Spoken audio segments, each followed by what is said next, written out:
திரு ஸ்ரீகாந்த், இன்னமும் அதிமுக மேலே அழுத்தம் செலுத்தி வரீங்க, ஆதிக்கம் செலுத்தி வரீங்க அப்படின்ற குற்றச்சாட்டு வைக்கப்படுது. அனைவருக்கும் வணக்கம். வணக்கத்தை கூட சிரிச்சுட்டே சொல்லலாமான்னு தெரியல, அந்தளவு பயமாக இருக்குது. என்ன சிரிப்புக்கெல்லாம் ஒரு அர்த்தம் கண்டுபிடிக்கிறீங்க புதுசாக. அதனால் இன்றைக்கு சட்டமன்றத்தில் நடைபெற்ற சம்பவத்தை பற்றி நம்மெல்லாம் இப்போ விவாதிக்கிறோங்கிறது எனக்கு ரொம்ப வருத்தமான ஒரு விடயமாக இருக்கிறது. ஏன்னா மக்கள் பிரச்சனைகள் அவ்வளவு இருக்கிறது. கல்வி அமைச்சர் பேசும்போது மாணவர்களுக்கான கல்விக்கடன் ரத்து என்று சொன்னாரே, அது என்ன ஆனது? நீங்கள் மடிக்கணினிலாம் போன ஆட்சியில் கிடச்சது கூட இப்போ நீங்கள் தடுத்து வைத்திருக்கீங்களே, என்ன ஆனது என்ற கேள்வி இருக்கிறது. எப்போ தரப்போறீங்கன்னு இருக்கிறது. இன்னும் அவங்க கூடுதலாக சொல்லப்போனால் தகுதி பெற்ற ஆசிரியர்கள் தேர்வு எழுதிட்டு இன்னும் காத்து கொண்டு இருக்கிறார்கள், போராடி கொண்டு இருக்கிறார்கள். அவர்கள் நியமனம் என்னானது? ஆசிரியர்களே இல்லாமல் குறைந்த ஆசிரியர்களோட பள்ளிக்கூடங்கள் இருக்கிறது, அதற்கு என்னானது?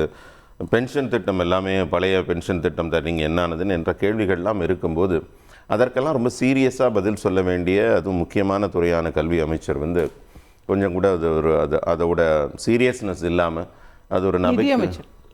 இந்த கமெண்ட் சொன்னது நிதி அமைச்சர் கல்வி சார்ந்த விடயங்களுக்கு பதிலளிக்க வேண்டிய பொறுப்பில் இருந்த தங்கம் தென்னரசு அவர்கள், அவர் அதை கடந்து அவர் முன்னாடி கல்வியில் இருந்தனால அந்த ஃப்ளோவில் வருது.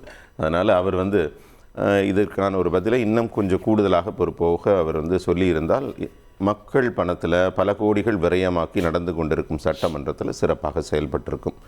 ஆனால் நம்ம இதில் முக்கியமாக கவனிக்க வேண்டிய விஷயம் என்னென்னா, அதிமுகவை பற்றி திமுக கவலைப்படுகிறது என்று தான் மக்களுக்கு சென்று சேர வேண்டிய ஒரு செய்தி. அதிமுகவின் வளர்ச்சி, அதிமுகவின் வருங்கால வெற்றி, அதிமுகவின் மேன்மை, இதை குறித்து திமுக கவலைப்படுகிறது. அது ரொம்ப விசித்திரமான ஒரு விடயமாக இருக்கிறது. இதைவிட இன்னொரு சுவையான ஒரு விடயம், அதுதான் அவங்க வெளிப்படையாக சொல்கிறாங்களே, ஒன்று அவங்க இருக்கணும் இல்லை நாங்கள் இருக்கணும், மூணாவது நீங்கள் வந்துடக்கூடாதுன்னு தான் அவங்க சொல்கிறாங்க. ஆமாம், அதை நான் இதில் ஒரு கட்சி இன்னொரு கட்சியை கபலீகரம் செய்கிறதுன்னு பேசின செந்தில்வேல் சார் கூட சொன்னாங்க.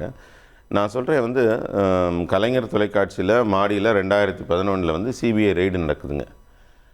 கீழே நீங்கள் பார்த்தீங்கன்னா கூட்டணிக்கான ஒரு பேச்சுவார்த்தை நடக்கிறது. குலாம் நபி ஆசாத் அங்கே பேசி கொண்டிருக்கிறார்.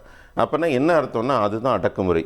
நீ எவ்வளவு சீட்டு கொடுக்குற, கூட்டணிக்கு வரியா வரலையா, இதுதான் உண்மையா நடக்கும். அப்ப திமுக மிக அதிகமான ஒரு சீட்டுகளை கொடுத்து கிட்டத்தட்ட அதே அதிமுக நடக்கலையா? அதாவது இவங்க சொன்ன விஜயபாஸ்கர் ரெய்டா இருக்கட்டும், அதுக்கப்புறம் நடந்த பல ரெய்டுகளா இருக்கட்டும், டிடிவி தினகரன் ரெய்டா இருக்கட்டும், எல்லாமே இன்னைக்கு அந்த டிடிவி தினகரன் கேஸ்லாம் என்ன ஆச்சுன்னு தெரியலங்கிறார். அதுதான் அந்த கம்பேரிசன் தான் அவர் வைக்கிறார். அதாவது நீங்க எதை பொருந்தி பார்க்க வேண்டும் என்று பாருங்க. எலெக்ஷன் நேரத்தில் அந்த பக்கம் ஒரு ரெய்டு, மாடியில் ரெய்டு, கீழே கூட்டணி பேச்சுவார்த்தைங்கிற விசித்திரங்களுக்கு திமுக ஆட்பட்டு இருக்கிறது, அதற்கு இடம் கொடுத்திருக்கிறது, அதிகமான சீட்டுகளை வாரி கொடுத்திருக்கிறது.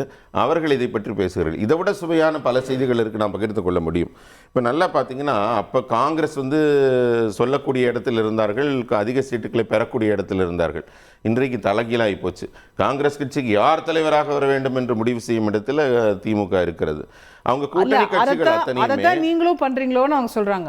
அதிமுக தலைமைக்கு யார் வரணும்? அதிமுக தலைமை நீங்க முடிவு செய்ய முயற்சி செய்யுங்க. யார் செய்ய முடியும் என்று யோசித்து பாருங்கள். இப்போ தமிழகத்தில் நடக்கிற வேடிக்கையான ஒரு பார்த்தீங்கன்னா, அன்றைக்கு பெருந்தன்மையோட ஒரு பெரிய பெருமிதத்தோட உண்டியல் குலுக்கி கட்சி நடத்தி கொண்டிருந்த கம்யூனிஸ்ட் கட்சிகள் இன்றைக்கு திமுக கொடுக்கும் காசோலை எதிர்பார்க்கும் அளவுக்கு கூட்டணி கட்சிகளை தங்கள் கைப்பாவையாக வைத்திருக்கிறார்கள்.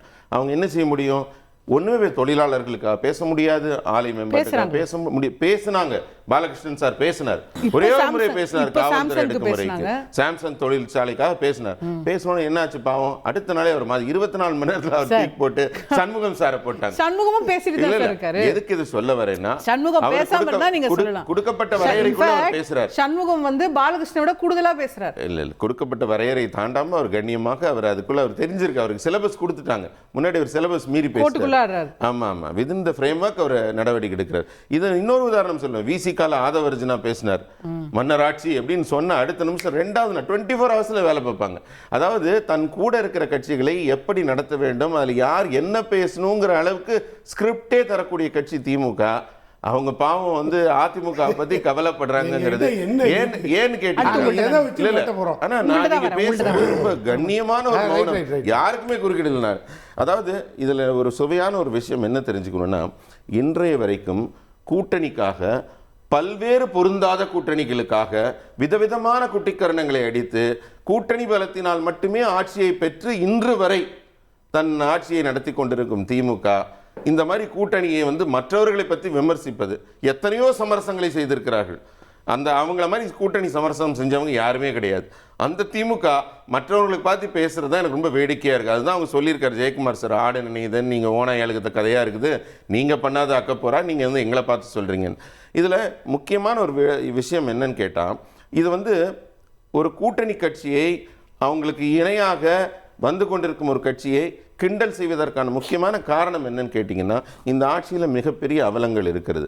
இன்றைக்கு தீர்க்க வேண்டிய பிரச்சனைகள் இருக்குது. இன்றைக்கி மதுபான மோசடிங்கிற ஒரு மிகப்பெரிய மோசடி எப்படி டில்லி அரசியை புரட்டி போட்டதோ, எப்படி தெலுங்கானாவில் ஒரு பெரிய அதிர்ச்சி அலைகளை உருவாக்கியதோ, அந்த மாதிரி தமிழ்நாட்டில் இது 10,000 கோடிக்குள்ளே அடங்குமா, வேற எங்கேயாவது 10 லட்சம் கோடிக்கு போகுமா மக்கள் பேசும் அளவிற்கு மிகப்பெரிய ஊழல் வெளிப்பட்டு கொண்டிருக்கிறது. இந்த நேரத்தில் வந்து இதிலிருந்தெல்லாம் திசை திருப்ப வேண்டும் என்பதற்காக மக்களின் வரிப்பணத்தில் நடக்கக்கூடிய ஒரு சட்டமன்றத்தில் விதண்டாவாதங்கள் நடைபெற்று கொண்டிருக்கிறது. திருசூர்யா இல்லை, வரிசையாக ஒன்று ஒன்றா சொல்லிட்டு வந்தார். இடையில குறுக்கிட்டாலாவது 2 கேஸ் பதில் சொல்லிடலாம், இல்லைனா மறுபடியும் ரிப்பீட் தான் போட்டு திரும்பி சொல்லணும். நான் என்ன இவர்கிட்ட கேட்குறேன்னா, அவங்க வந்து மேலே ரைடு நடந்து கீழே ரைடு நடந்து 2Gயோட காங்கிரஸ் போட்டுது, திமுக கவலைப்படல. ஆனால் பிஜேபி கவர்மெண்ட்டே அடித்து தூக்கி எறிஞ்சிட்டு நாங்கள் வெளில வந்துட்டோம். அது இவங்களுக்கு முன்னாடியே சொல்கிறேன், அதான் சொல்கிறேன், அதில் தான் சொல்கிறேன். இப்போ காங்கிரஸ் போட்டது, பிஜேபி அதையும் தூக்கி சாப்பிட்டுட்டு திமுக வெளில வந்துருச்சு. நாங்கள் யாருக்கும் பயந்து எந்தளவுக்கு இந்த கம்பெனியெல்லாம் ஓட்டலை. உங்களுக்கு ஒரு அடிமை தேவைப்படுது. என்ன அடிமை வரணும்? அந்த அதிமுகங்கிற ஒரு அடிமை இருந்தால் நீங்கள் நினச்ச அத்தனையும் தமிழ்நாட்டுக்குள்ள வந்து திணிக்கலாம். இவர் கேட்குறாரு, நிதியமைச்சராக இருந்து அவர் வந்து இது என்னாச்சு, அது என்னாச்சு, பழசு என்னாச்சு, புதுசு என்னாச்சு. ஏன் நான் திரும்பி கேட்குறேன், இவர் நிதி என்னாச்சு? சொல்லாததுக்கெல்லாம் நாங்கள் நிதி ஒதுக்கி எல்லாரும் 1000, இங்கே 1000, அங்கே 1000, இங்கே 2000 கொடுக்குறோமே, அதில் இவர் புள்ளி வர போட்டு எங்கள்கிட்ட டீட்டெயில் கிட்டாரா? அது எங்கள் மக்களாச்சு, நாங்களாச்சு. அப்படி தான் நாங்கள் நீங்கள் அவ்வளோ பிரச்சாரம் பண்ணீங்களே, உங்களுக்கு ஏதோ புல்லு பூண்டாவது பார்லிமெண்ட்டில் தமிழ்நாட்டில் முளைச்சிதா? ஒன்றும் இல்லை. உங்களை மத வெறின்னு சொல்லி மத சாயம் பூசி ஒதுக்கி வச்சுட்டு எங்களை வந்து கூட்டணி இல்லாமல் நிற்காதுன்னா, நாங்கள் சும்மா இருந்தாலும் எங்களை தாண்டி யாரும் விடுறதில்ல. கொள்கை ரீதியாக எங்கள்கிட்ட இருக்கான். உங்க கூட யார் சேர்றா? உங்களுக்கு உங்களோட சேர்ந்த பாவத்துக்கு வைக்கிற வாதம் என்னன்னா, நீங்களும் உங்க கூட்டணி கட்சிகள் மேல அப்படித்தானே அழுத்தம் கொடுக்குறீங்கன்னு. நாங்கள் அங்கே தான் திரும்பி வரேன். எங்கள் கூட்டணியில் எதுக்காவது ஒன்றுக்கு கம்யூனிஸ்ட் எதிர்த்து போராடிச்சு. நாங்கள் அந்த பாலிசியை தப்புனா நான் விட்ரா பண்ணிக்கிறேன்னு முதல்ல எடுத்து விட்ரா பண்ணுறோம். மாற்று கருத்து இல்லையே. எதை வித்ரா பண்ணீங்க? ஏன் நீங்கள் 24 மணி நேரம் இதை 12 மணி நேரமாக வேலை வாய்ப்பு மாற்றணும் இல்லை? அப்போ கம்யூனிஸ்ட் கொடுத்த கோரிக்கையை அடுத்த 2ஆம் நாளே முதல்வர் ஆலோசனை பண்ணி மாற்றினார். விவசாய சட்ட திருத்த மசோதா வரும்போது அதிமுகங்கிற ஒரு அடிமை அப்படியே கையெழுத்து போட்டு ஆதரவு தெரிவிச்சார்ல.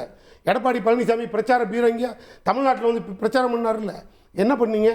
நீங்கள் மண்டி போட்டு மன்னிப்பு கேட்டு மொத்தத்தையும் விட்டீங்க. 600 பேர் செத்தான். ஒரே நாடு ஒரே தேர்தல். உங்களுக்கு ஒரு அடிமை தேவைப்பட்டது, எடப்பாடி ஆதரித்தார். அதே மாதிரி உதய் மின் திட்டம், அடிமை தேவைப்பட்டது, எடப்பாடி அடிமையாக கையெழுத்து போட்டார்.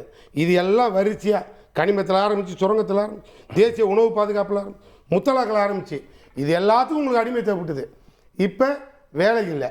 அதனால் அதிமுகவை கைவசப்படுத்தணும், திமுகவை நெருங்க முடியல, எல்லாத்தையும் ஒன்று சேர்க்கணும்.